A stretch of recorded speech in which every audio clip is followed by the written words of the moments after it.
வசனம் வாசிக்க கேட்போம். டைம் ஆகிட்டு இருக்கு. நீதிமொழிகள் 23:4-5.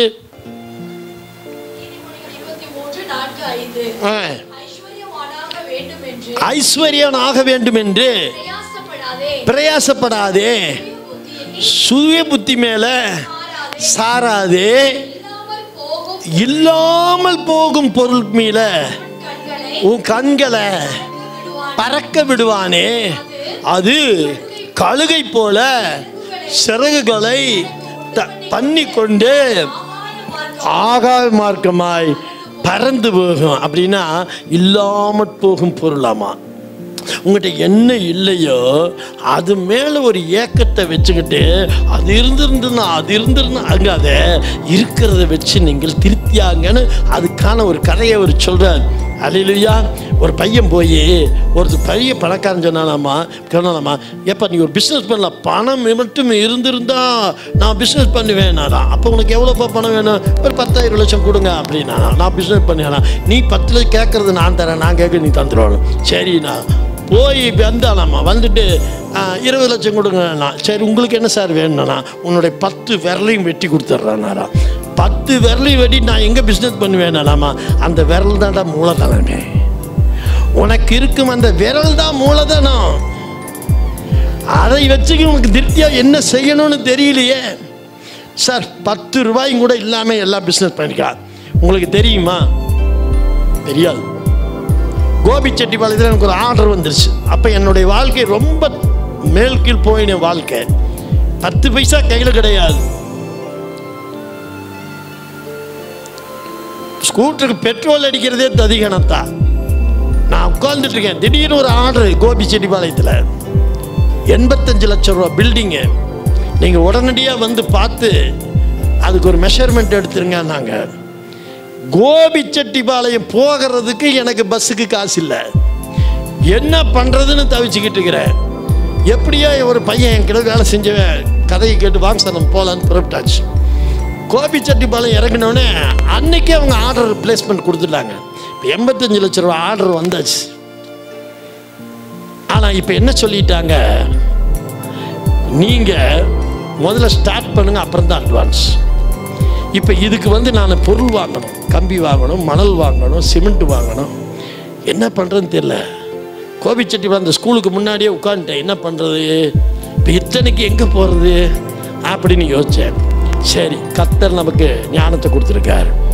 நேராக போனேன். அங்கே ஒரு பில்டிங் ஆகிட்டு இருந்துச்சு. மணல் கொட்டிகிட்டு இருந்தான். நான் சொன்னேன், இந்த ஸ்கூலில் இவ்வளோ 10,000 ஸ்கொயர் ஃபீட்டு, 10,000 ஸ்கொயர் ஃபீட்டுக்கு மணல் போடணும், நீயே போட்டு கடைசி விட்டோம். இப்போ எனக்கு ஒரு லோடு இறக்கிடுவியான்னு. இறக்கிறோம் சார். நான் கொண்டு வந்து ஒரு லோடு மணல் இறக்கியாச்சு. கம்பி கடைக்கு போனேன். 4-5 கடை கேட்டேன், தரல. ஒரு கடையில் போய் சொன்னேன், இத்தனை லட்ச ரூபாய்க்கு மெட்டீரியல் வாங்குவேன், எனக்கு இப்போ இவ்வளோ டன் அனுப்ப முடியுமான்னு. யாராவது ஒருத்தர் சொன்னால் போதும். உடனே அந்த ஸ்கூல் ஹெச்எம்கிட்ட சொன்னேன். ஹெச்எம் சொன்னாங்க, ஃபோன் பண்ணி இது எங்கள் ஸ்கூல் தான். நாங்கள் போய் இறக்கினேன். இப்படியே எல்லாம் 1 ரூபாய் யாருக்கும் கொடுக்கல. இருந்தால் தானே கொடுக்க. 1 ரூபாய் கொடுக்கல. இறக்குனது 10 லட்சம் ரூபா மெட்டீரியல் இறக்கினேன். இறக்கிட்டு நேராக போனேன், ஹெட் ஆஃபீஸ்க்கு போனேன்.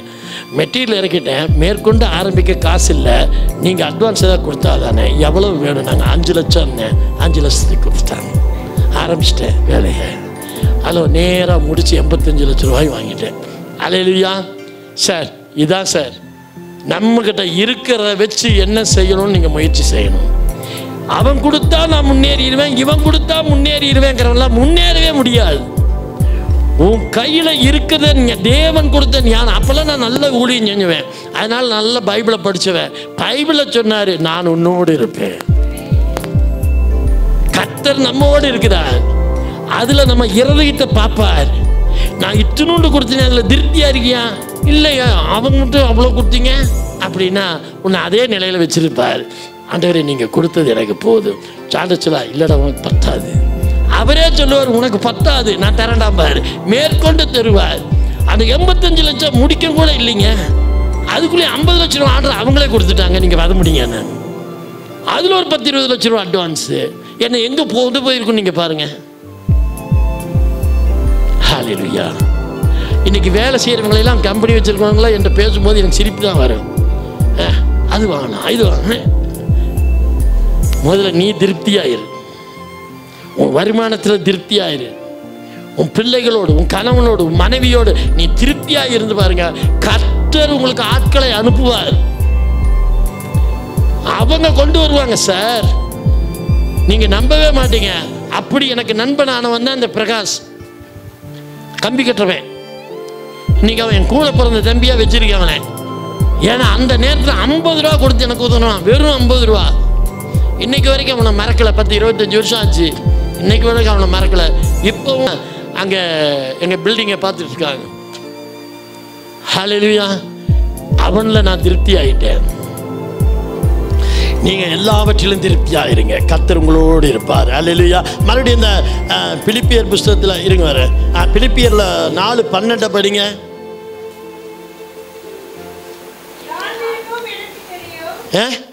வாழ்ந்திருக்கவும் எனக்கு தெரியும், எனக்கு தெரியும், எனக்கு தெரியும், எவ்விடத்திலும் எல்லாவற்றிலும் திருப்தியாக இருக்கவும் பட்டினியாக இருக்கவும் போதிக்கப்பட்டேன். நீங்க திருப்தியாக இருங்க. சார், நீ பிரியாணியே சாப்பிட்டுட்டு வெளியே வெறுமையா போனீன்னா, நீ பிரியாணி சாப்பிட்டேன்னு யாருக்கு தெரியும்?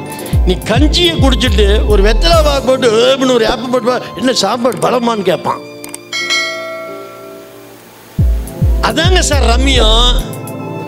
கஞ்சி குடிச்சாலும் வீட்லேயே போயிட்டு எங்க வீட்டில் ஒன்றும் செய்யல அப்படிங்கிறத விட அங்கே போய் நீ ஒரு ஆப்பம் விட்டுட்டு பாரு, மனரம்யம். சொல்லுங்க எல்லாரும், மனரம்யமாய் நீங்கள் இருக்க கற்றுக்கொள்ளுங்கள். ஹல்லேலூயா. அப்போஸ்தலர் புத்தகம் 16ஆம் அதிகாரம் 23 to 25 வேகமா. 16, 23, 24, 25. 23 போடுங்க. அவர்கள் அநேக அடி அடித்த பின்பு சிறைச்சாலையிலே வைத்து காக்கும்படி காரனுக்கு கட்டளையிட்டார்கள். அவன் பெற்று அடைத்து மாட்டி வைத்தான். நடு ராத்திரியிலே என்ன பண்ணாங்களாமா? ஜெபம் பண்ணி பாடினார்கள். அதை கேட்டுக்கொண்டிருந்தார்கள். ஹலோ, இங்க பாருங்க, ஒரு பவுலுக்கு ஒரு சூழ்நிலை. பவுலுக்கு துன்பமே வரலன்னு நினைச்சிடாதீங்க, பவுலுக்கு பிரச்சனையே வரலன்னு நினைச்சிடாதீங்க. அவருக்கு வந்த பிரச்சனை மகா பெரிய பிரச்சனை. இப்ப இந்த இடத்துல சுவிசேஷம் பிரசங்கம் பண்ணினதற்காக பவுலும் சீலாவையும் சிறைச்சாலைக்கு கொண்டு வந்தாங்க. சிறைச்சாலைன்னு ஏசி போட்டிருக்குன்னு நினைச்சிடாதீங்க, ஃபேன் எல்லாம் இருக்குன்னு நினைச்சிடாதீங்க. வாஸ்து சாஸ்திரத்துக்கு 2 கதவு இருக்கும், எதிர் ஜன்னல் இருக்கும், அதெல்லாம் நினைச்சிடாதீங்க. ஒரே ஜன்னல் தான், ஒரே கதவு தான், ஜன்னல் கூட கிடையாது. அப்பேற்பட்ட உஷ்ணம் நிறைந்த ஒரு குகைக்குள்ள கொண்டு வந்து பவுலையும் சீலையும் வைத்தாங்க. நாளைக்கு காலையில் தலை சீவிடணும். எங்கே வச்சாங்க? தொழுமரத்தில். தொழுமரம்னா என்ன தெரியுங்களா? ஒரு கட்டையில் ஒரு பாதி ஓட்டை இருக்கும், இதில் ஒரு பாதி, இதில் ஒரு பாதி. இந்த கட்டையை தூக்கிட்டு காலை உள்ளே விட்டு மேலே வச்சு பூட்டிடுவாங்க, கையை இப்படி உள்ளே வச்சு பூட்டிடுவாங்க. பூட்டிட்டு 2 பேரையும் கையை காலை இப்படி விரித்து படுக்க வச்சுட்டாங்க. படுக்க வச்சுட்டு காவலாளி போட்டிருக்கிறாங்க. காவலாளி இவங்க 2 பேரும் நாளைக்கு தலை வெட்ட போகிறான், ராஜாட்ட கூட்டிகிட்டு போகிறான். இனி ராத்திரிக்கு சாப்பாடு இருக்குமான்னு தெரியல. புகைச்சல் உள்ள, வேக்காடு உள்ள ஒரு இடம். இத்தனை இடத்துல பவுல் சொல்றான், அப்படியும் நான் ரம்யமா இருப்பேங்கிறான். அந்த ரம்யத்தோட வெளிப்பாடு என்ன தெரியுங்களா? அவன் ஜெபம் பண்ணி தேவனை துதித்தான். சார், உங்களுக்கு ஒரு பிரச்சனையா? உன் மனசுக்குள்ள ரம்யம் வரலையா? வேதனை வருதா? துக்கம் வருதா? நீ அந்த சூழ்நிலையில ஜெபம் பண்ணணும். உடனே நான் அழுதான் கதறினாதான் ஜெபம் நான் சொல்லல. ஜெபம் முக்கியம். விசுவாசம் உள்ள ஜெபம் பிணியாளிய ஜெபம். சார், எங்க அம்மா மரணப்படுக்கை, அவங்க கிட்ட இருந்து பேச தெரியாது. வாயெல்லாம் அடைச்சாச்சு, மூளையெல்லாம் சுருங்கி போச்சு, எந்த நேரம் தெரியாது. நான் என் மனைவி தான் கடைசியில் பார்த்துக்கிட்டோம். எங்கள் அம்மா எப்போவுமே உயிரோடு இருக்கும். பார்த்தீங்கன்னா எடுத்து அப்படி ரோட்டில் அந்த ஒரு சேர் போட்டாங்கன்னா எப்போவுமே ஜெபம் பண்ணிகிட்டு இருப்பாங்க, ஜெபம் பண்ணிட்டே இருப்பாங்க. அவன் கண்ணீர் அவங்க படுத்திருக்காங்க. நான் போய் சொல்கிறேன், ஏம்மா ரொம்ப சிரமமாக இருக்காது, தைரியமாக இருங்க, கவலைப்படுங்க, கடவுள் உங்களை காப்பாற்றுவார் அப்படிங்கிறேன். கண்ணில் தண்ணி தொட்டுது. நான் சொல்கிறேன், அந்த கண்ணீர் ஜெபம். நீங்கள் இப்படி உட்கார்ந்துட்டு கதர்னா ஜெபம்ட்டு இல்லை. ஒரு வசனம் சொல்லுது, ஆண்டவரே என்னுடைய புலம்பலை பாருங்கங்கிறான். புலம்பலை பாருங்கங்கிறான். சார், அவன் புலம்பல் ஒரு ஜெபம். ஒரு உங்களுக்குள்ள ஒரு துக்கம் வந்துட்டு ஒரு மனசுக்குள்ள ஒன்று பேசுவீங்க பார்த்தீங்களா, அந்த துக்கம் ஜெபம். உங்க வேதனையில் அப்படியே வண்டியில் போக போக எதையாவது சிந்திச்சுட்டு பேசிட்டு போறீங்களா, அது என்ன நினைக்கிறீங்க? ஜெபம். ஒருத்தர் என்ன ஒரு தாறுமாறா சொல்லிட்டா நான் துக்கப்பட்டா போதுங்க, அந்த ஜெபத்துக்கு பதில் உண்டு. நீங்க துக்க நேரத்திலையும் ஜெபம் பண்ணுங்க. ஆண்டவரே எனக்கு மன ரம்மியத்தை கொடுங்கப்பா, தேவரீர் என்னுடைய துக்கத்தை சந்தோஷமாய் மாற்றுங்க சொல்லி பாருங்க. கர்த்தர் அந்த நேரத்தில் மாற்றுவார். அதான் சொல்லுவான், நடு ராத்திரியிலே பவுலும் சீலாவும் ஜெபம் பண்ணி தேவனை துதித்தார்கள். அது துதித்து பாட மனசு வருங்களா? ஜெபிக்கிறதுக்கே வாய் வர மாட்டேங்குது. நாளைக்கு கடங்காரன் வரானால தெரிய மாட்டேங்குது. ஜெபம் மறந்து போயிடுது, வசனம் மறந்து போயிடுது. நாளைக்கு தலை வெட்ட போறாங்க. நிச்சயமா நான் ஒரு கற்பனை பண்ணேன், என் பைபிள் இருக்குன்னு நினைக்கிறேன். காவல்காரன் வெளியே நின்று இப்படி பார்த்துருப்பான், இவனுக்கு பாடினானுங்களாமா. மௌனமா பாட முடியுமா? சத்தமா பாடிவா, லொல்லு பாரு. நாளைக்கு பைபிளுக்கு தலை போக போகுது, பாட்டாமல்ல பாட்டுன்னு இருப்பான். அவன் அதையெல்லாம் பற்றி கவலைப்படல பாருங்க. ஆனா அந்த நேரத்தில் தான் கர்த்தர் தன் தேவதூதனை அனுப்பினார். அனுப்பிச்சு நீங்க அந்த வசனம் வீட்டில் போய் படிங்க. அப்போஸ்தலர் புத்தகம் 16 அதில் போட்டிருக்கும் பாருங்க. அவர்கள் பாடி துதிக்கும் பொழுது தேவதூதன் வந்துட்டான். தேவதூதன் வந்தோடனே கதவுகள் திறந்தன. கதவுகளா கதவா? கதவுனா எத்தனை கதவு? கதவுகள்னா சார், சிறைச்சாலைக்கு என்ன வாஸ்துசாஸ்திரமா வச்சிருப்பான்? வாஸ்துப்படி தலைவாசலுக்கு நேராக பின்னாடி ஒரு வாசல், இதுக்கு நேராக ஒரு ஜன்னலை வச்சிருப்பான். செயல தப்பிச்சு ஓடிடுவான். ஒரே ஒரு கதவு தான் இருக்கும். ஆனால் இவன் துதிக்கும் பொழுது அங்கே என்ன நடந்ததுதான்? கதவுகள் திறந்தன அப்படின்னு போட்டிருக்கு. அப்படின்னா என்ன? பக்கத்து ஜெயில் கதவெல்லாம் திறந்துருச்சு. ஒரு கை தட்டலாமே. நீ பாடி துதிக்கும் போது உங்க எல்லையில, உங்க ஏரியால, நீ வீட்டில் துதிப்ப, அந்த ஏரியாவே ஆசீர்வாதமா இருக்கும். அதான் பிரதர் நான் துதிக்கிறது இல்லை. போன வாரம் பைப்படியில் அவன் பேசின பேச்சுக்கு நான் துதிச்சு அவன் நல்லா இருக்கிறதா பாரு. மெசேஜ் ஆமா மெசேஜ். இதாயா இந்த ரம்மியத்தை கெடுக்குது. ஹல்லேலூயா. சார், கதவுகள் திறந்தனா, பக்கத்து ஜெயில் கதவெல்லாம் திறந்துக்குச்சு. அடுத்தது சொல்றாரு, கட்டுகள் உடைந்தன. இவங்க கட்டு இல்ல, அங்க அடைக்கப்பட்ட எல்லாருடைய கட்டுகள் துளைந்தன. வாடகை வீட்டில் இருந்து நீங்கள் அந்த இடத்த விட்டு காலி பண்ணி போனீங்கன்னா அப்புறம் தான் தெரியும் அவங்களுக்கு அந்த அக்கா இருக்கிற மட்டும் இந்த ஏரியாவே ஆசீர்வாதமாக இருந்ததுயா. சார், நீ துக்கத்தில் ரம்மியமாயிரு. ரம்மியமாக இருக்கும்போது நீ பண்ணுற ஜபம் இருக்கு பாருங்க, அந்த ஜபம் கேட்கப்படும். உனக்கு எதிராளி இருக்க மாட்டான், உன்னை துன்பப்படுத்துகிறவன் இருக்க மாட்டான். நீ ஞானக்குறைவுல இருந்தா வேணா இருப்பான், ஆனா உனக்கு கர்த்தர் அனுமதிக்க மாட்டார். அவர் அதனாலதான் சொன்னார், இனி இந்த எகிப்தினை நீ காண மாட்டாய். யார் அந்த எகிப்தன்? உன் பிரச்சனைக்கு யார் கதாநாயகனோ அவன் தான், வில்லனோ அவன் தான். ஹல்லேலூயா, ஹல்லேலூயா. 20 அது படிச்சிட்டீங்களா? 16 மணி என்னாச்சு? ஆயிடுச்சு. சரி, முடிச்சுக்கலாமா? சீக்கிரம் முடிச்சிடறேன்ட்டே சொல்லுவேன். அப்போ 13 2 4 13 2 4 அவர்கள் பாருங்க என்ன செஞ்சாங்களாமா? சார், நீ ரம்மியமா இருக்க தெரியலன்னா முதல்ல ஆராதிக்க பழகிக்க. ரம்மியம் தன்னால வந்துடும். ஆராதனை செய்து போது அழைத்து ஊழியத்துக்காக பிரித்து விடுங்கள் என்று பரிசுத்த ஆவியானவர் திருவுளம் பற்றினார். சார் எந்த கஷ்டத்தில் வந்து எங்கே என்ன ஹெல்ப் பண்ணுறாரு பாருங்க. ஏன் தெரியுங்களா? அவன் பாடுறா செயலில் இருந்தாலும், அவன் பாடுறா பட்டினியாக இருந்தாலும், அவன் பாடுறா பசியாக இருந்தாலும், அவன் பாடுறா துக்கத்தில் இருந்தாலும் என்னை துதிக்க பழகிட்டான் பத்தியா, இனி அவனை விடுவனா. பரிசுத்தாவியே வந்துட்டார். யாரோ ஒரு மனுஷனை அனுப்பல, அவரே வந்து அவனை ஊழியத்துக்கு பிரிச்சுட்டு, டே இவனை எடு இந்த பக்கம் நம்ம சைடில் கொண்டு வா. உங்களுக்கு அப்படிதான், எனக்கு அப்படிதான். இன்னைக்கு இந்த தலைப்பை நீங்கள் மனசில் வச்சுக்கோங்க. உங்கள் வாழ்க்கை எந்த கடையாந்திரத்தில் இருக்குன்னு எனக்கு தெரியாது. ஆனால் ஒன்று தெரிஞ்சுக்கோ, நீ எந்த கடையாந்திரத்தில் இருந்தாலும் திருப்தியாக இருக்க பழகிக்கோ. B satisfied. உங்களை மணிய ரம்மியமாக மாற்றிக்குங்க. உங்கள் துக்கம் உங்களை கீழே கொண்டு போயிடும், உங்கள் சந்தோஷம் உங்களை மேலே கொண்டு போகும். எது இருக்குதோ கர்த்தருக்கு ஸ்தோத்திரம் சொல்லுங்க. கர்த்தரை துதிங்க. கர்த்தர் பேரில் பட்டுதலாக இருங்க.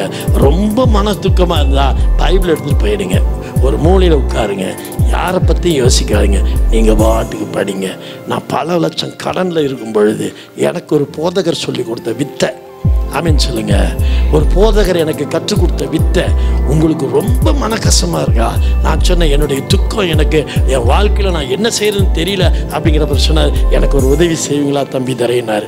சொல்லுங்க பாஸ்டர் அப்படின்னு. அது சொன்னார், மறந்துடுங்களேன். மறக்க முடியலையே, மறந்துடுங்க, முயற்சி செய்யுங்க, செஞ்சுட்டு பைபிள் எடுத்து படிக்க ஆரம்பிச்சிருங்க அப்படின்னாரு.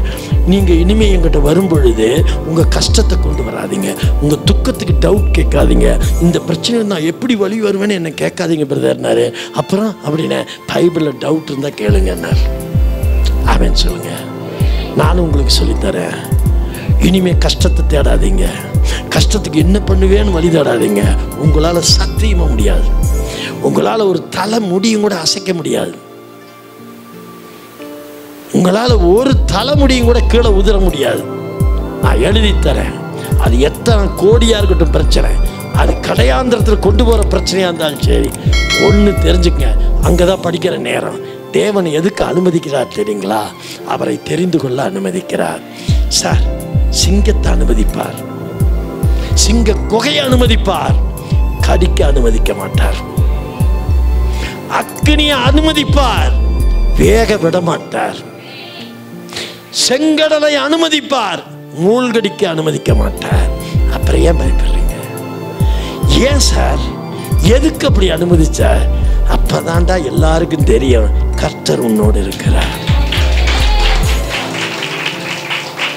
சிங்க கடிச்சு கொதறிடுமா? அனுமதிக்க மாட்டேன். அக்கினி வெந்துருமா? வேக விட மாட்டேன்டா. கடல் மூழ்க விட மாட்டேன்டா. ஏன்னா நான் கர்த்தர், அவனோடு இருப்பேன். எத்தனை பேர் நிந்தை என்ன பண்ணாங்க, திருப்பூருக்குள்ள ஊழியத்துக்கு வந்துட்டானா அப்படின்னு எத்தனை பேர் என்கிட்ட பேசுறதும் கூட கிடையாது. இன்னைக்கு உண்மையை சொல்றேன், எத்தனை பாஸ்டர்ஸ் பேர் எனக்கு தெரியவே தெரியாது. அவங்களா தான் நாளைக்கு பாஸ்டர்ஸ் மீட்டிங் நம்ம சபையில் 30-40 பாஸ்டர்ஸ் வருவாங்க. அவங்களா தான் என்கிட்ட கூப்பிட்டாங்க. எனக்கு யாரையும் தெரியாது, இன்னைக்கு வரைக்கும் தெரியாது. எல்லாம் கர்த்தர் அழைத்தாரியா. திருப்பூர் எனக்கு வாழுங்காலும் தெரியாது, திருப்பூர் எவ்வளவு தூரத்துலன்னு தெரியாது. கர்த்தர் அழைத்தார். நான் யாருக்கு போட்டியா வரல. இன்னைக்கு வரைக்கும் எனக்கு எந்த பாஸ்டர் பேர் தெரியாது. ஜாஸ்தி 1-2 பாஸ்டர், அதுவும் என்னை திட்டினவங்களுக்கு தெரியும். பாராட்டு இருக்காதுன்னு வைங்க சார். ஆனாலும் நான் சொல்றேன், எல்லா பிரச்சனையிலும் நான் யாரை நோக்கி இருக்கேன் தெரியுங்களா? கர்த்தரை நோக்கி இருக்கிறேன். இங்கே யாரை நம்பியும் வரல, நான் யார் முகத்தை பார்த்தும் வரல. நீங்கள் எங்கேயோ பிறந்தீங்க, நான் எங்கேயோ பிறந்தேன். ஆனால் இன்னைக்கு நம்ம 2 பேரும் சந்திச்சிருக்கிறோமே, அதுதான் அவருடைய கிருபை. போதும். எனக்கு தேவன் கொடுத்த ஆத்துமால நான் திருப்தியாக இருக்கேன். எனக்கு தெரியும் 10,000 பேரை மாறப்போகுது. நான் இல்லையான்னு இப்போ துக்கப்படுறதெல்லாம் இல்லை. ஆனால் செயல்படுகிற மேனேஜர் நான். உட்காந்து தூங்கிட முடியாது, நான் செயல்பட்டு தான் ஆகணும். அந்த செயல் தான் நான் படுறேன். தவிர என்னால் 10,000 பேரை கூட்டிகிட்டு வர முடியாது, ஒரு ஆளை கூட்டிகிட்டு வர முடியாது. தேவனோடு இணைக்கப்பட்டவர்களாக இருக்கும் பொழுது அவர் கொடுத்ததில் நான் திருப்தியாக இருக்கேன், மன ரம்யமாக இருக்கேன், அவ்வளவுதான். சந்தோஷமாக இருக்கேன். நீங்களெல்லாம் பார்க்கல, நீங்களாம் வந்தது விடுதலை ஆகிறது, என் சபையை பார்க்கல, நான் ரம்யமாக இருக்கேன், அவ்வளவுதான். ஏற்ற வேலையில் கர்த்தர் உயர்த்துவார். இது சந்ததிக்கான தலைமுறைக்கான ஊழியமாக கர்த்தர் மாற்றுவார். அதான் சொல்ல பாருங்க, அவர்கள் கர்த்தருக்கு ஆராதனை செய்து உபவாசித்து கொண்டிருக்கிற போது பரிசுத்த ஆவி இறங்குறார். அவர் நடத்துவாருங்க. உங்க பிரச்சனைக்கு தீர்வு எங்கிட்ட இல்ல, உன் பிரச்சனைக்கு தீர்வு உங்ககிட்டயும் இல்ல, உன் பிரச்சனைக்கு தீர்வு பக்கத்து வீட்டுல இல்ல, கர்த்தரிடத்துல இருக்கு. ஆவியானவர் உங்களுக்கு கொண்டு வா. ரொம்ப உங்களை துக்கத்துல கொண்டு போகுதுன்னு வைங்களேன், அது எந்த சமாச்சாரமா இருக்கட்டும், நீங்க ஒன்னே ஒண்ணு எனக்காக செய்யுங்க. தப்புன்னு பைபிள் எடுத்துட்டு ஒரு 4-5 மணி நேரம் பைபிளை படிங்க. வேற ஒண்ணுமே செய்யாதீங்க. நான் முதல்ல தான் பைபிளை படிங்க. ஒரு சில வருடங்கள், நாட்கள், மாதங்கள் கழிந்த பிறகு நான் சொல்லுவேன், இனி பைபிளை படிக்காதீங்க. எல்லாம் கேட்பாங்க, என்ன பிரதர் பைபிளை படிக்காதீங்க? பைபிளோடு பேசுங்க. நீங்க தனி ஜெபம் அது ஒரு காலம் முடிஞ்சு போச்சு. பழைய ஏற்பாடு, ஓ ஆண்டவரே அன்னாள் ஜெபம் முடிஞ்சு போச்சு. கேட்டா அன்னாள் ஜெபிக்கலையா சார், கொஞ்சம் அப்படியே வாங்க முன்னாடி, அவ்வளவுதான். அன்னாள் ஜெபிச்சா அண்ணா எத்தனை நாள்னு சொல்லிட்டு இருப்பேன். இதான் கிருபையின் பிரசனம் ஆரம்பிக்குது பாருங்க. புதிய ஏற்பாட்டில் இப்போ நீங்க பரிசுத்த ஆவியானவருடைய பிள்ளைகள். அன்னைக்கு பரிசுத்த ஆவியானவர் வெளியே இருந்தாருங்க, வருவாரு, சாப்பாடு போட்டாங்க, சாப்பிட்டாரு, போயிட்டாருங்க. ஆனா இன்னைக்கு கிருபை பிரமாணத்துக்குள்ள உள்ளுக்குள்ள இருக்காரு. சொல்லுங்க, எனக்குள்ளே இருக்கின்ற என் இயேசு என்றும். விடுங்க, டைம் ஆச்சு. அல்லேலூயா. இப்ப எங்க இருக்கிறாருங்க? பக்கத்திலையும் இல்லை. சொல்லுங்க, பக்கத்திலையும் இல்லை, எதிர்த்தாப்லையும் இல்லை, உள்ள வந்துட்டாரு. இந்த பக்கத்திலையும் எதிர்த்தாப்புலையும் எங்க இருந்தார் தெரியுங்களா? பழைய ஏற்பாட்டில். புதிய ஏற்பாட்டில் என்ன பண்ணார் தெரியுங்களா? வெளியே இருந்தா பிரயோஜனம் இல்லைன்ட்டு உள்ள வந்துட்டார். இப்போ அங்கே என்னதுங்களா பண்ணாரு? கையை பிடிச்சி கூட்டிட்டு போனாரு. நான் போன பிரசங்கத்தில் நிறைய சொன்னேன், கரங்களை பிடித்து நடத்தினார். இப்போ என்ன தெரியுங்களா? உள்ளுக்குள்ள இருந்துட்டு கைட் பண்றாரு. சார், பரிசுத்த ஆவி உலகத்தை எப்படி பார்க்கிறாருன்னு முதல்ல உங்களுக்கு தெரியுமா? உங்க கண்கள் வழியா பார்க்கிறார். அதான் உங்க கண்களை பரிசுத்தமாக்கிக்கோங்கிற. உங்க கண்கள் வழியா உங்க போக்க கவனிக்கிறாரு. நீ எங்க போக வேணும் எப்ப தெரியுங்களா? நீங்க அவரோடு சார்ந்து இருக்கும் பொழுது சகலமும் மனரம்யமாய் மாறிடும். எந்த பிரச்சனை வந்தாலும் உங்களை தாக்காது. It don't impact you. உங்களை தாக்காது. இவ்வளவு பெரிய பிரச்சனை நீ சிரிச்சுக்கிட்டு இருக்கேன்பாங்க, அது அவருடையது. உங்களை வழி நடத்துவாள். அது எந்த பிரச்சனையா இருந்தாலும் பைபிள் எடுத்துக்கங்க. ஆமீன் சொல்லுங்க. பைபிள் எடுத்துக்கங்க. எடுத்துட்டு யாருடைய டிஸ்டர்ப் இல்லாமல் போய் உட்காருங்க. உட்கார்ந்துட்டு 3 மணி நேரம்னா குறைஞ்சது 3 மணி நேரம், அதிகபட்சம் 3 நாள் கூட பண்ணுங்க. உங்க பிரியம் 3 மணி நேரம் குறைஞ்ச நேரம் பைபிளை படிங்க. பைபிளை படிக்கும் போது கையில் ஒரு பேனா, முடிஞ்சதான் ஹைலைட்டர் வச்சுக்கோங்க, ஒரு 2-3 கலர் வச்சுக்கோங்க. எங்கெல்லாம் கர்த்தர் உங்களுக்கு அட்வைஸ் பண்றாரோ கையை வை, கையை வை, கையை வச்சு ஜெபம் பண்ணு. வேற வசனம் சொல்லாத, அந்த ஒரு வசனத்தையே சொல்லு. ஆமேன் சொல்லுங்க. கையை வச்சிங்கள அந்த வசனத்தையே திருப்பி திருப்பி அந்த வசனத்துக்குள்ள என்னெல்லாம் சொல்லியிருக்க. ஆமா ஆண்டவரே நீங்க சொல்லியிருக்கீங்க, ஆனா எனக்கு இப்படி நடக்குது ஆண்டவரே அப்படின்னு பேசுங்க. எவ்வளவு? ஒரு 5 நிமிஷம் பேசுங்க. அடுத்தது மறுபடியும் படிங்க.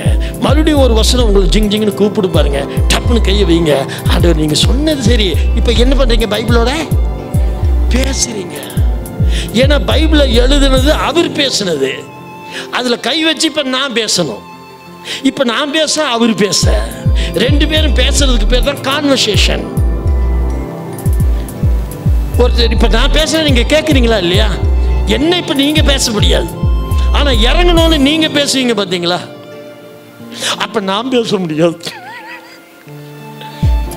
இதுதான் கான்வர்சேஷன். இப்ப பைபிளோட நீங்க என்ன பண்றீங்க? பேசுறீங்க. பைபிள் என்ன பண்ணுது? உங்களோட பேசுது. அவர் பேசுனதெல்லாம் எழுதி வச்சிருக்கேன். இது இந்த ஒரு செய்தி நீங்க ஜனவரியிலிருந்து போட்ட காணிக்கை எல்லாம் முடிஞ்சு போச்சு, சரியா போச்சு. மறுபடியும் நீங்க ஜனவரியிலிருந்து கணக்கு போட்டு கொடுக்கோம். ஐயோ சொல்லாம இருந்திருக்கலாமே, எப்பவும் போல புலம்பிட்டே உட்காந்துருக்கலாம். ஹலோ, பைபிளோட பேசு. போய் ஒரு 3 மணி நேரம் உட்காருங்க. மொபைல் போனெல்லாம் ஆஃப் பண்ணிருங்க. ஒன்றும் பெருசா யார் கூட் 10 லட்சம் தரேன்னு சொல்ல மாட்டாங்க, அதெல்லாம் ஆஃப் பண்ணிடுங்க. பைபிளை எடுங்க, எடுத்து படிங்க. நான் அப்படிதான். ஒரு வசனம் வரும், அது உங்களை டச் பண்ணும், இல்லை மிரட்டும், இல்லைன்னா கெஞ்சும், இல்லைன்னா அறிவுரை சொல்லும். அங்கே கை வச்சுட்டு உன் பிரச்சனைக்கும் அதுக்கும் சம்பந்தப்படுத்தி பேசுங்க. பேசிட்டு அழுதுகிட்டே கொண்டிருக்காரு. அடுத்து ஆரம்பி, அடுத்தது வரும். மறுபடியும் அழுகையை கேட்டு அவர் சொல்லுவார், அடிமா உடனே கை வை, பேசு.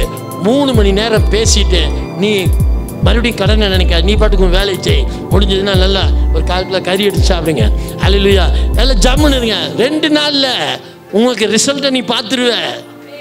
வேகமாக செயல்படணுமா இதை செய். இன்னொன்று சொல்லி தந்துடுறேன், இதை போய் யாருக்கும் சொல்லி கொடுக்காதீங்க. என்ன பிரதர்?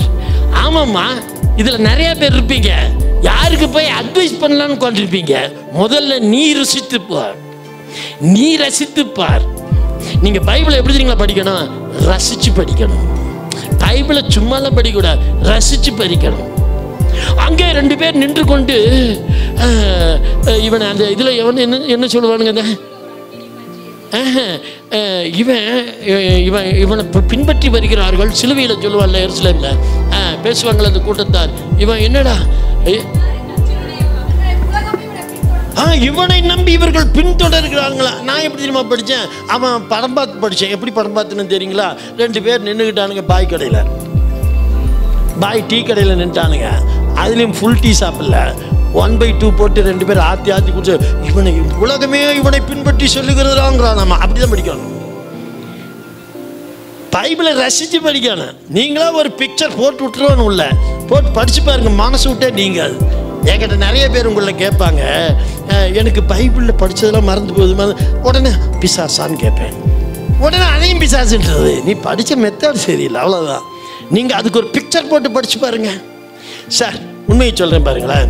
இப்போ ஆபிரகாம்கிட்ட 12-13 அதிகாரத்துலலாம் பார்த்தீங்கன்னா, உன்னை நான் பெரிய ஜாதியாக்குவேன், பெரிய ஜாதியாக்குவேன்னு சொன்னார். அவன் காதில் தான் வாங்கினான். இதுக்கு பேர் நம்ம என்ன சொல்லிட்டு இருக்கோம்? வாக்கு தத்தம். இந்த பேர் வாக்கு தத்தம். 12-13 சொல்லிட்டு இருக்காரு, 14 சொல்ற ஜாடையா, டே உன்னை பெரிய ஜாதியாக்கு அப்படின்னாரு. 15 சொல்லி போட்டு போனவர் யோசிக்கிறாரு, நம்ம ஒரு பயலுக்கு சொன்னோம்ல பெரிய ஜாதின்னு, அப்படின்னா ஆவியானவர் ஆமா அப்படின்னாரு. இதெல்லாம் பைபிளை தேடாதீங்க, நான் கற்பேன். ஆவியானவர் ஆமா அப்படின்னாரு. உடனே ஆமா பெரிய ஜாதி ஆயிட்டானா, போய் பார்ப்போமா அப்படின்னாரு. பார்க்கலாம். உடனே அவங்களும் பஸ் எல்லாம் பிடிச்சிட்டு வந்தாங்க. ஆண்டாரு வந்து இங்கே பார்த்தா பைபிளை குத்த வச்சு கொண்டிருக்கேன். டே ஆபிரகாம் அப்படின்னோன்னு அவர் நம்ம மாதிரியே பாருங்க, அவன் ஆண்டவர் பாடல, ஆண்டவரே நான் பிள்ளை இல்லாத இருக்கேன், விண்ணப்பம் வந்துருச்சு. மறுபடியும் பால்காரனுக்கு கொடுக்கல, டிவிக்காரனுக்கு கொடுக்கல, ஆண்டவரே பேங்க் லோன் அடைக்க முடியாம என் செக்கை போடவே முடியல, ஜிபேயே பண்ண முடியல, பண்ற காசுலாம் முடிச்சுக்கிறான் நாய்.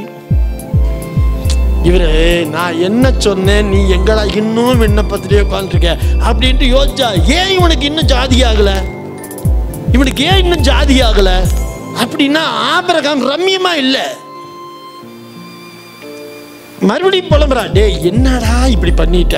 அவன் சொல்றான், என் வீட்டில் இருக்கும் வேலைக்காரன் எலியேசரா எனக்கு பிள்ளை. நான் இல்லடா, உன் வயிற்றுல பிறக்குண்டா, உன் கர்ப்பத்தில் பிறக்குன்னு சொல்லிக்கிட்டேன்ல. மறுபடியும் இல்லை ஆண்டவரே எனக்கு இன்னும் குழந்தை கிடைக்குது. வா வெளியே, வா வெளியே, வா வெளியே. வீட்டை விட்டு என்ன பண்ணிட்டாரே, வெளியே வாழ அப்படின்னா. நம்மள மாதிரி ஆதரவு, ஏன்னா நம்ம தகப்பன் தானே, நம்ம அப்படி தானே உட்காந்து புலம்புறதை விட்டு வேற வழியே இல்லையே. வெளியே வா அப்படின்னாரு. பாடுறா அப்படின்னாரு. நட்சத்திர கூட்டம் அங்க பாரு, இவ்விதமாய் உன்னை ஆசீர்வதிப்பேன். மணலை காமிச்சாரு, மணலை பாடுறான்னாரு. அவன் எடுத்து இப்படி பார்த்தான், இவ்விதமாய் உன்னை ஆசீர்வதிப்பேன் அப்படின்னாரு. போயிட்டார். இப்பதான் இவனுக்கு புரிஞ்சுது, வாக்கு தத்தம் வார்த்தையில மட்டும் நின்னா நடக்காது, மனரம்யத்தோடு ஒரு படம் பார்க்கணும். எந்த சீரியல்னு கேட்டுறாத, நாம் இந்த சீரியலே வராது. ஆமா, இந்த சீரியல், டிவி, கரண்ட் செலவு எதுவுமே கிடையாது. நீ ஒரு பக்கம் உட்கார்ந்துக்கிட்டு நீ தரிசனம் பாரு. நான் பைபிள் படிக்கிறப்ப ஒரு நாளும் கூட நான் எழுத்தா படிச்சதே இல்லை. எலியா சால்வை உழுகிறத நான் பார்த்துருக்கேன், அக்கினி ரதத்தை பார்க்குறேன். அதுக்கப்புறம் பார்த்தா பைபிளை படித்தா அது ஒரு சினிமா படமாட்டவே முன்னாடி ஓட ஆரம்பிச்சிருச்சு. அதனால எல்லா கதையும் மனசுக்குள்ள பதிஞ்சிருச்சு. நீ அப்படிதான் படிக்கணுங்கிறேன். எவன் ஒருத்த மனரம்யத்தில் இருக்கானோ, மனரம்யம் வேணுங்கிறானோ, அவன் அந்த காட்சிக்குள்ள போயிட்டானா இதை சிந்திக்க மாட்டான். ஆபிரகாம பார்த்தான், அப்படியா நட்சத்திர கூட்டம் இவ்வளவு இருக்கே, என் சந்ததி இப்படியா இருக்கும். ஆமா, மணலை பார்த்தோம், என் சந்ததி இப்படியா இருக்கும் அப்படி. ஆமாடான்னாரு. அப்புறம் பாருங்க, ஆபிரகாமுக்கு நீங்களும் நானும் எனக்கு பிறந்த பேர பிள்ளைகள்லேருந்து எல்லாருமே ஆபிரகாமுக்கு யாருங்க? ஹல்லேலூயா. பைபிளை நல்ல படம் போட்டு படிங்க. படம் போட்ட பைபிளை வாங்குங்கன்னு சொல்லலை, உடனே அதை வாங்கி அது குழந்தைகளுக்கு. இனிமேல் நீங்கள் தான் குழந்தை, அதையும் புரியுமா சொல்லிடுறேன். குழந்தைகளுக்கு எல்கேஜியில் போகிறீங்க, ஒரு ஆப்பிள் படம் பக்கத்தில் போட்டு ஏ ஃபார் சொல்லுங்க, ஆப்பிள். காலேஜில் MBA படிக்கிறீங்க, அங்கேயுமா ஆப்பிள் வைப்பான். அங்கே ஆப்பிள் அப்படின்னு மனசுக்குள்ள படம் வந்துருச்சா இல்லையா? எங்க நாய் கண்ணு முன்னால என்ன வந்து நின்றுச்சு? என்ன கலரு? ஒவ்வொருத்தருக்கும் ஒவ்வொரு கலர். அதை கேட்டுட்டு இருந்தா டைம் ஆயிடு. அப்படிதான் உங்க தரிசனங்கள் வரணும். மன ரம்மியமா இருக்கிறவனுக்கு தரிசனம் வரும். நீங்க அந்த நோக்கத்துல பைபிளை எடுங்க. அங்க சொல்றாரு, அந்த வசனம் படிச்சு முடிச்சிட்டீங்களா? 4வது வசனம் 13:4. அப்படியே அனுப்பப்பட்டு வந்து ஏறி அங்கிருந்து சீப்புரு தீவுக்கு போனார்கள். ஏங்க, இதே மாதிரி இன்னொருத்தருக்கு யோனாவுக்கு ஒரு சம்பவம் நடந்ததுங்க. இங்க போனா போக மாட்டேங்கிறான், அவர் போற இடத்திலாம் தடுத்தாரு. பாருங்களேன், போற இடத்திலாம் தடுத்தாரு. தடுத்து அவர் எங்க கூவணும் அங்க விட்டுனார். நீங்க உங்க ஜெபத்தில் சொல்லுங்க, ஆண்டவரே எனக்கு பிரியம் இருக்கோ இல்லையோ, உங்களுக்கு பிரியமில்லாத இடத்துக்கு என்னை கூட்டிட்டு போகாதீங்க. சொல்லுங்க, உங்களுக்கு எது பிரியமோ அதுல என்ன நடத்துங்க, பெஸ்டா இருக்குங்க. இன்னைக்கு வாலிப பிள்ளைங்க நம்ம கண்ணுக்கு பிடிச்ச பிள்ளைய கட்டணுங்கிறோம். பொண்ணுங்க என் கண்ணுக்கு பிடிச்ச பையனை கட்டணுங்கிறான். அவன் பாருங்க எப்படி இருக்கான்னு, இவ பாருங்க எப்படி. இந்த நோட்டத்தில் போறீங்க. நான் அந்த பிள்ளைகளுக்கு நான் ஒரு அறிவுரை சொல்றேன், அவசரப்பட்டாதீங்க. உன் விருப்பத்தில் ஒரு பொண்ணு இருதயத்துக்குள்ள வந்தா போடு, ஒரு அணைய, ஒரு முள்ள தூக்கி போடு. ஓசியால நினைக்கிறேன் 2:6, ஓசியான்னு தான் நினைக்கிறேன் 2:6. ஆகையால் இதோ நான் உன் வலியை, வெரி குட், நான் உன் வலியை முள்ளுகளால் அடைப்பேன், அவை கூடாதபடிக்கு. பாருங்களேன், நீங்களும் ஜெபம் பண்ணுங்க, ஆண்டவரே உங்களுக்கு நான் எங்க போக கூடாதுன்னு இருக்குதோ அங்க முள்ள போட்டுங்க ஐயா. வேலை முடிஞ்சது. அவரு தானே போடுறேன்னாரு. ஏன்னா நான் என்ன பண்ணுவேன், அந்த புள்ள பிடிச்சுன்னு வாழ்க்கை டைமா போயிடுவேனே. நீங்க முள்ள போட்டுருங்க. ஆண்டவரே உங்களுக்கு எங்க பிடிச்சதோ என்ன அங்க வழி நடத்துங்க. சொல்லுங்க, உங்களுக்கு எங்க பிடிச்சதோ என்ன அங்க வழி நடத்துங்கப்பா. என் இஷ்டத்துக்கு என்ன விட்டுறாதீங்க ஆண்டவரே. ஏன்னா நான் செலக்ட் பண்றதோட அவர் பெஸ்டா செலக்ட் பண்ணுவார். ஹல்லேலூயா. கடந்த நாளில் ஒரு தாய் வந்து தன் மகனை குறித்து அவ்வளவு வேதனை அழுகிறாங்க. அவன் இஷ்டத்துக்கு செய்யறானே. வாலிப பிராயம், கவனமா இருங்க. நீங்களும் பிள்ளைகள் மேல ரம்மியமா இருங்க. பிள்ளைகள் தங்களுடைய கிடைச்ச வாழ்க்கையில ரம்மியமா இருங்க. உங்க ரம்மியம் தான் உங்க முன்னேற்றத்துக்கு பாதை. உங்க திருப்தி தான் உங்க முன்னேற்றத்தின் பாதை. நீங்க திருப்தி இல்லாம வீட்டுக்குள்ள வைக்கிற சாப்பாடும் கூட உங்களுக்கு ஆசீர்வாதம் கிடையாது. அதனால எல்லாவற்றிலும் பவுல் சொன்னது போல எல்லாவற்றிலும், அப்புறம் எவ்விடத்திலும், பட்டினியா இருக்கவும் பரிபூர்ணப்படவும் நான் கற்றுக்கொண்டேன், போதிக்கப்பட்டேன். உங்களுக்கு இன்னைக்கு நான் போதிக்கிறேன். கர்த்தர் என்ன நோக்கத்துக்கு இந்த தலைப்பை கொடுத்து போதிச்சான்னு தெரியல. எல்லாருக்கும் இது போய் சேர்ந்துதான் எனக்கு தெரியாது. ஆனால் ஒரு சிலர் கட்டாயமாக சேரும். நீங்கள் பரிபூரணத்தில் இருங்க. பரிபூர்ணம்னா ஃபுல்ஃபில்னஸ். உங்கள் இருதய மன நிறைவடையணும். எல்லாத்துலேயும் ஒரு மன நிறைவு இருக்கிறத வச்சு கணவன் மனைவி சந்தோஷமாக இருங்க. இருக்கிறத வச்சு பெற்றோர் பிள்ளைகள் சந்தோஷமாக இருங்க. ஆனால் அதே சமயத்தில் அதே போதுன்றதாதீங்க. வேதம் அதையும் சொல்லுது, போதும் என்கிற மனதுடன் கூடிய தேவபக்தி.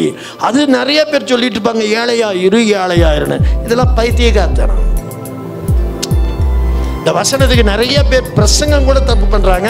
நம்ம யாருன்னு தெரிஞ்சுக்க வேண்டாம். ஆனால் என் பிள்ளைகளுக்கு நான் உங்களுக்கு சொல்கிறேன், அது சரியா தப்பான்னு பார்த்துக்குங்க.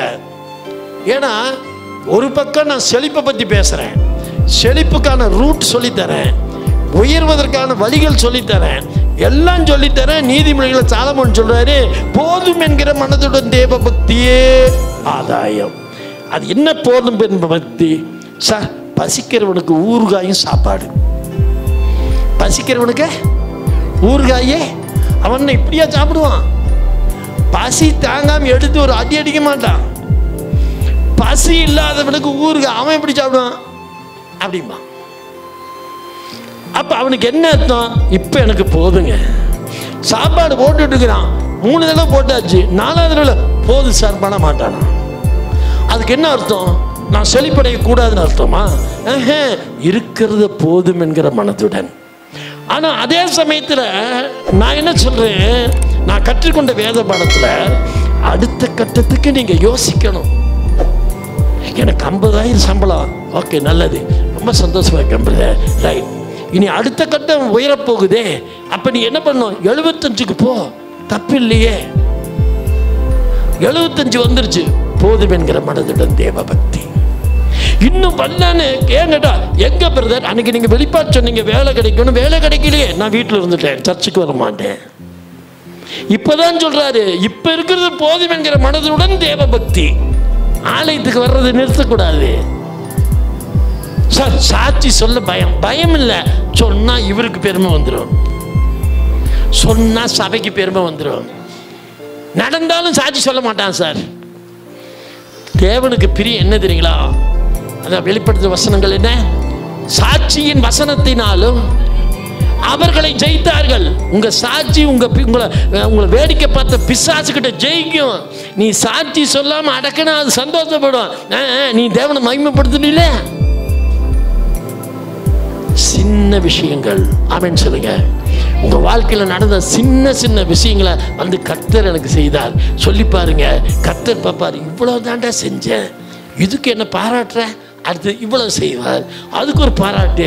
என்னடா இவன் இவ்வளவு இவ்வளவு, தேசத்தில் நீ முதன்மையாய் மாறுவ. சார், குழியில தள்ளப்பட்ட யோசேப்பு சார் ஜனாதிபதியா மாறினா, குகைக்குள்ள தள்ளப்பட்ட இயேசு பரலோக பிதாவா மாறினார். உங்களும் என்னையும் தள்ளுறாருன்னா ஏதோ ஒரு முன்னேற்றத்துக்கு தான். அப்போ அவர் என்ன பண்றாரு? மனரமியமாய் இருக்க கற்றுக்கொள்ளுங்கள், எல்லாவற்றிலும் ஒரு திருப்தியாயுங்க. கர்த்தருக்கு ஸ்தோத்திரம். நீங்கள் எல்லாரும் ஆசீர்வதிக்கப்படுவீங்க. உங்களுக்கு உள்ளது இந்த நாள் முதல் கொண்டு அது உங்களை திருப்திப்படுத்தும். கரங்களை தட்டி கர்த்தரை மகிமைப்படுத்துவோம். அப்படி எல்லாம் எழுந்திருப்போம். ஹல்லேலூயா.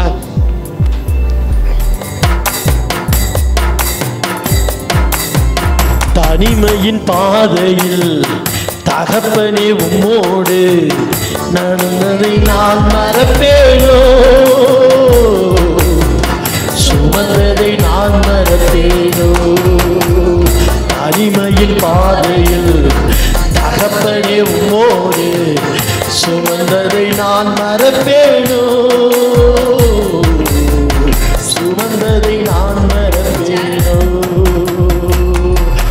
எத்தனை அன்பு என்னே, எத்தனை பாசம் என்னே, எத்தனை அன்பு என்னே, எத்தனை பாசம் என்னே.